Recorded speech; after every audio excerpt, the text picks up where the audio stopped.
सोमवार के दिन तू मेरे मंदिर के दरवाजे पर चौखट पर बैठ जाना, और दूसरा प्रतिदिन शाम के समय पर तू बेलपत्री के पेड़ के नीचे बैठ जाना।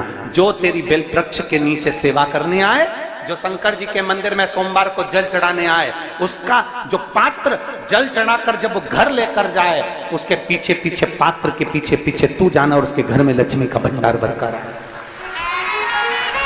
लक्ष्मी बेलपत्र के वृक्ष के नीचे तू विराजमान हो जा। उस बेलपत्र के वृक्ष के नीचे जो बुआरी लगाए, सेवा करे, चाकरी करे, एक बेटी को जैसे बड़ा करते हैं वैसे बेलपत्री के वृक्ष को जो बड़ा करे, बेलपत्री के वृक्ष का जो पालन करे, पोषण करे, उसकी संभाल करे, उस बेलपत्री के वृक्ष को जैसे जैसे वो उन्नति करे, वैसे वैसे उसके घर में समृद्धि बढ़ते जाए। उस जिसका खुद का मकान नहीं हो, खुद का मकान नहीं हो, किराए के मकान में रहते रहते जिंदगी बीत रही हो, खुद का नहीं,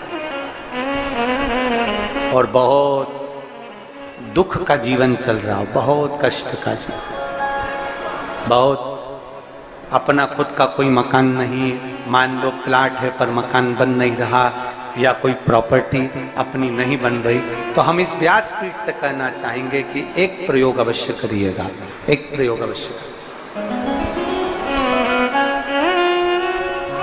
अपने आसपास के 5-6 बेलपत्र के वृक्ष देख लीजिए।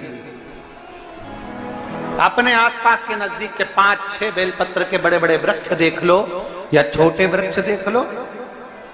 उन 5-6 वृक्ष को धीरे धीरे उनकी सेवा करना प्रारंभ करो, उन वृक्षों को बड़ा करना प्रारंभ करो, उन वृक्ष के नीचे सफाई करना प्रारंभ करो, उन वृक्ष को जल देना प्रारंभ करो, उन वृक्ष को आप खाद देना प्रारंभ करो, उन वृक्ष की सेवा संभाल करना प्रारंभ कर दो, उस वृक्ष के नीचे बुआरी काटना प्रारंभ कर दो, झाड़ू लगाना प्रारंभ कर दो, उस वृक्ष के नीचे सफाई करना प्रारंभ कर दो। उस बेलपत्री के 5-6-7 वृक्ष को आप गोद ले लो। गोद लेना मतलब मैं इसकी सेवा करूंगा, मैं इसमें जल दूंगा, मैं इसके खाद दूंगा, मैं इसकी सेवा करूंगा, कुछ मत करो, बस केवल इस शरीर से उस बेलपत्र के वृक्ष की सेवा करना रोज प्रारंभ कर दो। 6 महीना इंतजार करना और 6 महीना लगातार सेवा करना, 7वां महीना आपका और हमारा, और बताना कि भोलेनाथ ने प्रॉपर्टी दिलाई कि नहीं दिलाई और आगे बढ़ा है।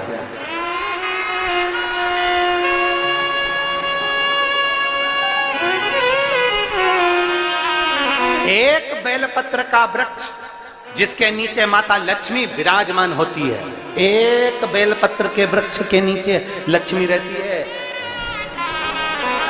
दुनिया के लोग कहते हैं लक्ष्मी जी का दिन कौन सा है, बोलो जम के जल्दी से। शुक्रवार। दुनिया के लोग कहते हैं लक्ष्मी जी का दिन शुक्रवार है, पर माता लक्ष्मी से पूछा जाए कि तुम्हारी माता ख्याति देवी नारायण भगवान के साथ तुम्हारी शादी नहीं कर रही थी, शंकर को लक्ष्मी दे रही थी, तब तुमने भगवान शंकर से विनती करी, भोले बाबा मैं नारायण से प्रेम करती हूँ, भगवान नारायण से मेरा विवाह हो। तो माता ख्याति देवी से शंकर भगवान ने विनय कर कर कहा कि लक्ष्मी जी का विवाह नारायण के साथ कर दिया जाए। भगवान नारायण के साथ जब लक्ष्मी जी का विवाह हो गया, तब लक्ष्मी जी हाथ जोड़कर बोलती हैं, बाबा मेरा विवाह नारायण के साथ हो गया, पर मैं आपके चरणों की सेवा करना चाहती हूँ, बाबा आप कृपा करिए कि मैं क्या करूं आपके लिए। शंकर भगवान कहते हैं लक्ष्मी बस 2 चीजें कर दे, एक सोमवार के दिन तू मेरे मंदिर के दरवाजे पर चौखट पर बैठ जाना, और दूसरा प्रतिदिन शाम के समय पर तू बेलपत्री के पेड़ के नीचे बैठ जाना। जो तेरी बेल वृक्ष के नीचे सेवा करने आए, जो शंकर जी के मंदिर में सोमवार को जल चढ़ाने आए, उसका जो पात्र जल चढ़ाकर जब वो घर लेकर जाए, उसके पीछे पीछे, पात्र के पीछे पीछे तू जाना, और उसके घर में लक्ष्मी का भंडार भरकर आए। लक्ष्मी बेलपत्र के वृक्ष के नीचे तू विराजमान हो जा। उस बेलपत्र के वृक्ष के नीचे जो बुआरी लगाए, सेवा करे, चाकरी करे, एक बेटी को जैसे बड़ा करते हैं वैसे बेलपत्री के वृक्ष को जो बड़ा करे, बेलपत्री के वृक्ष का जो पालन करे, पोषण करे, उसकी संभाल करे, उस बेलपत्री के वृक्ष को जैसे जैसे वो उन्नति करे, वैसे वैसे उसके घर में समृद्धि बढ़ते जाए, उसके घर में वैभव बढ़ते जाए। ये शंकर भगवान माता लक्ष्मी से करे, भगवान शिव माता लक्ष्मी से करे। तो भस्म, अगर शिव के मंदिर में भस्म मिल जाए, शंकर पर चढ़ी हुई भस्म अगर मिल जाए तो, और अगर भस्म ना मिले ना, तो शंकर के जो शंकर भगवान का जो शिवलिंग है, शिवलिंग के आसपास में जो जलाधारी है, यहाँ अगर भस्म ना मिले तो इस जलाधारी पर अपना हाथ स्पर्श कर कर अपने तन पर उसको लगाकर जरूर आओ। भस्म एक शंकर पर चढ़ा हुआ जल, दूसरे नंबर पर है शंकर पर चढ़ी हुई भस्म। ये दो स्पर्श जरूर, स्पर्श। एक भस्म का एक बड़ा सुंदर चरित्र आता है। दूसरा, जिस भूमि पर बैठकर कथा सुनो उसकी रज को अपने मस्तक पर थोड़ा सा लगाकर अवश्य जाओ, तो जीवन का एक आनंद है। और शंकर के मंदिर में जाओ तो दो चीजें अवश्य लेकर आओ।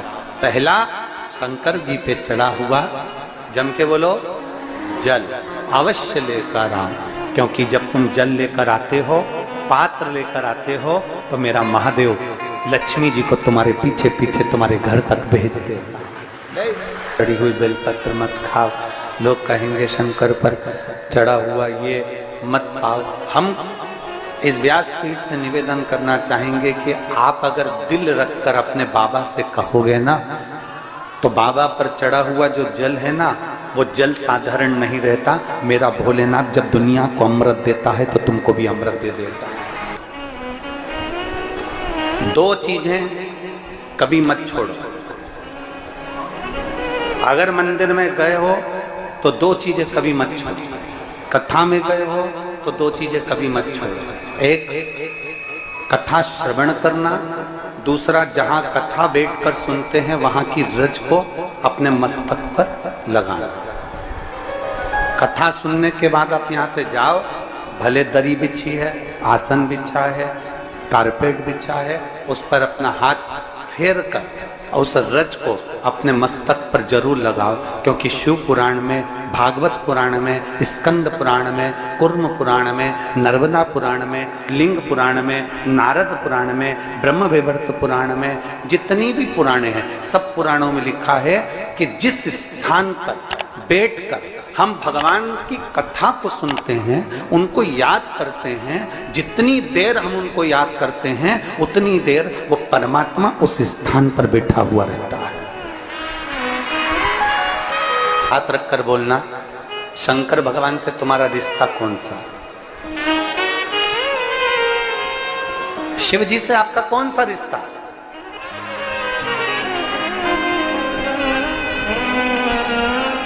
शंकर भगवान को आप क्या मानते हो? हमने आपको एक संबंध बताया था कि सीहोर कुबेरेश्वर धाम आपका मायका है, तो हम आपके भाई हैं, तो शंकर भगवान आपके पिता हैं, आपके बाप हैं, आपका बाबा है, आपका दादा है।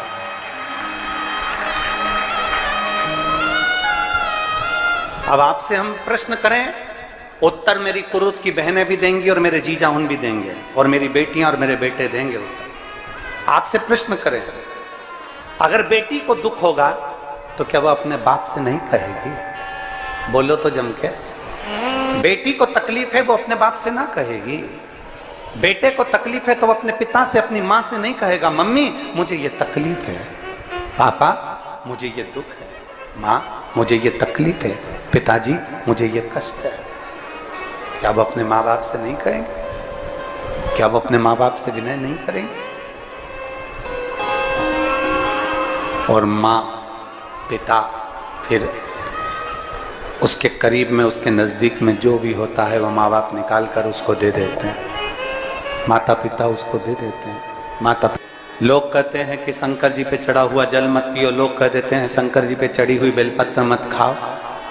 कोई इस बहन से पूछे, सुनीता सोनी से, कि शंकर पर चढ़े हुए जल से उसकी गांठ जो डबल से उसके शरीर में आ गई थी वो समाप्त हो गई, तो जरा विश्वास करिएगा कि एक बेटी अपने माँ बाप से ही तो कहेगी, और बाप के पास में जो होगा वही तो अपनी बेटी को देगा दुख को मिटाने के लिए। तो मेरे शंकर भगवान के पास तो उसका चढ़ा हुआ जल है। दूसरा, जिस भूमि पर बैठकर कथा सुनो उसकी रज को अपने मस्तक पर थोड़ा सा लगाकर अवश्य जाओ, वो जीवन का एक आनंद है। और शंकर के मंदिर में जाओ तो दो चीजें अवश्य लेकर आओ। पहला, शंकर जी पे चढ़ा हुआ जम के बोलो, जल अवश्य लेकर आओ, क्योंकि जब तुम जल लेकर आते हो, पात्र लेकर आते हो, तो मेरा महादेव लक्ष्मी जी को तुम्हारे पीछे पीछे तुम्हारे घर तक भेजते हैं। दो चीजें लेकर अवश्य आओ, और शिव पुराण में जाओ तो दो चीजें लेकर अवश्य जाओ। पहले नंबर पर शंकर की कथा और अपने अंदर विश्वास कि मेरे महादेव की मैंने कथा सुनी है, अब मैं भटकूंगी नहीं। सारी दुनिया में मैंने ठोकर खा ली, अब कहीं ठोकर नहीं खाऊंगी, अब तो दरवाजे पर महादेव के जाऊंगी, बाकी क्या। दूसरा, कथा में बैठी हूं बाबा के इस रज को, ये रज नहीं है, ये धूल नहीं है, ये मेरे बाबा के कैलाश 12 ज्योतिर्लिंग का चंदन है, इसको मस्तक चढ़ाऊंगे अपने हृदय से। लाते हो आप लोग? हाथ उठाओ जरा, रख लो, बहुत बढ़िया, प्रणाम आपको सभी को, नमन। 2 बूंद जल लेकर आओ, पगला नहीं पियो तो उस जल को अपने घर में छींच दो।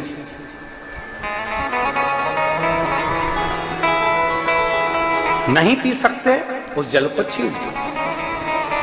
सारे घर के लोग नहीं पी रहे, उस जल को मटके में डाल दो, हंडे में डाल दो। 2 बूंद जल हंडे में डाला, सब पी गई। आपको अलग अलग किसी को देने की जरूरत नहीं पड़ी, किसी को नहीं। हंडे में डाल दो, मटके में डाल दो, सब उस पानी को पीना रात भर।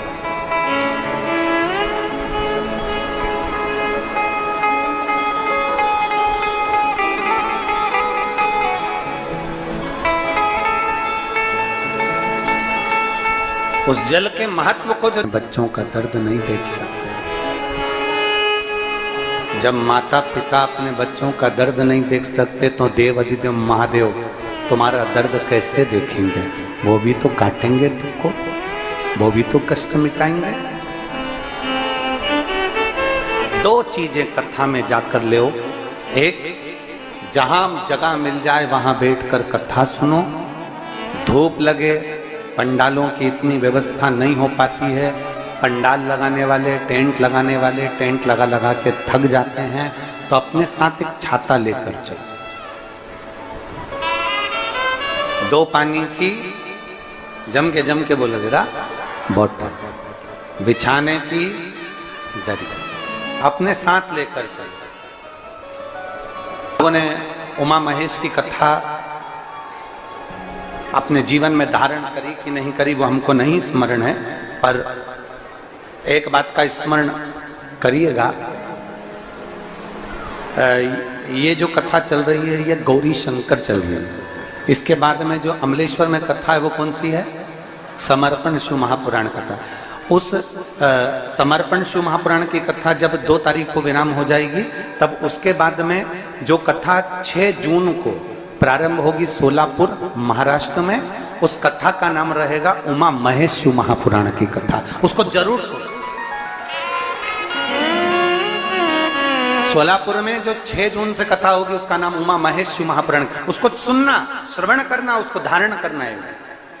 उसमें इतने प्रश्न माता उमा ने भगवान महेश से करे हैं, और महेश भगवान शंकर उसका हर प्रश्न का उत्तर दे रहा है। भगवान महेश भगवान शंकर हर प्रश्न का।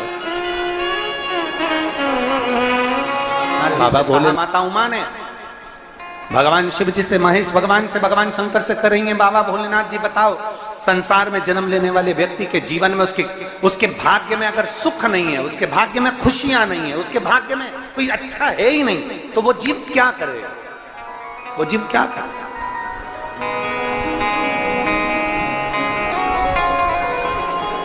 भगवान शंकर कह रहे हैं, पार्वती, संसार में जन्म लेने वाला मनुष्य अगर उसके भाग्य में सुख नहीं, उसके भाग्य में अगर खुशियां नहीं है, उसके भाग्य में अगर सुख नहीं है, उसके भाग्य में अगर अच्छा नहीं है, पत्रिका दिखा ली सुख नहीं है, कार्य कर कर देख लिया सुख नहीं है, तकलीफ उसकी जिंदगी में चल ही चल रही है, तो भगवान शंकर कहते हैं, भगवान महेश कहते हैं, उमा, उस मनुष्य को दूसरे का अच्छा करना प्रारंभ कर देना चाहिए, तो उसकी अच्छाई अपने आप सामने आना प्रारंभ हो